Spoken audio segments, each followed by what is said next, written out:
micro convirtiéndome en llave de una puerta que se abre. Me lanzo como lanza de esta danza con destreza en llamadeza. Llante flores traigo y no es agudo.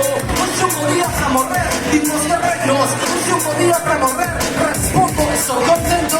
Un jabero, una lluvia de cemento. Sabiendo renacer, estate atento.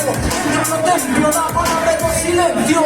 Donde reser, anillos encarnados. Todo ten corazón. Yo vivo en este suelo, si le vamos. Porque sabemos que tenemos a fuerza la obra. No vento, no luna en la tierra.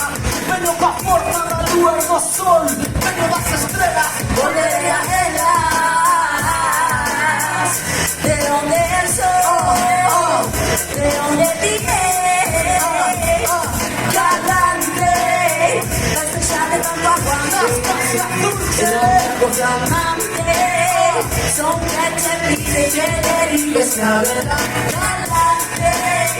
La estrella de tanto aguante, el flamante.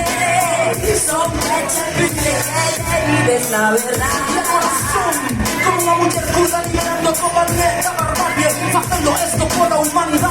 Disparo corazón, demasiadas en razón, superponiéndose a ritmo de televisión sobre realidades.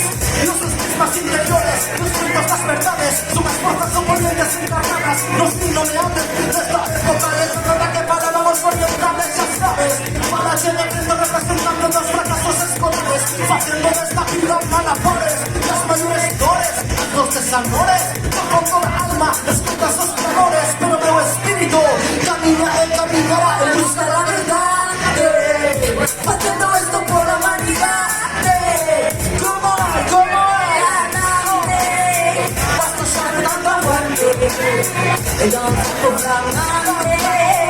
Son la chapilla que vives la verdad. Galante. Basta ya de tanto aguante. El hombre proclamante. Son la chapilla que vives la verdad. Salama la testa, no se escolta. Esta es la lucha. ¿Cómo es? Galante.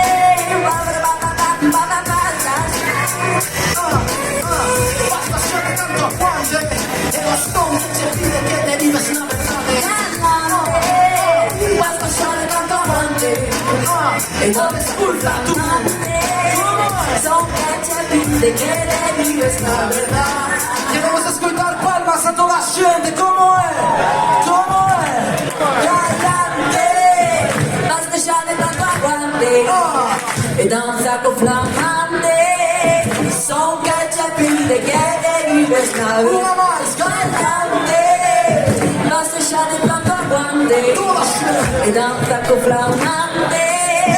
Son que te pide que derives la verdad.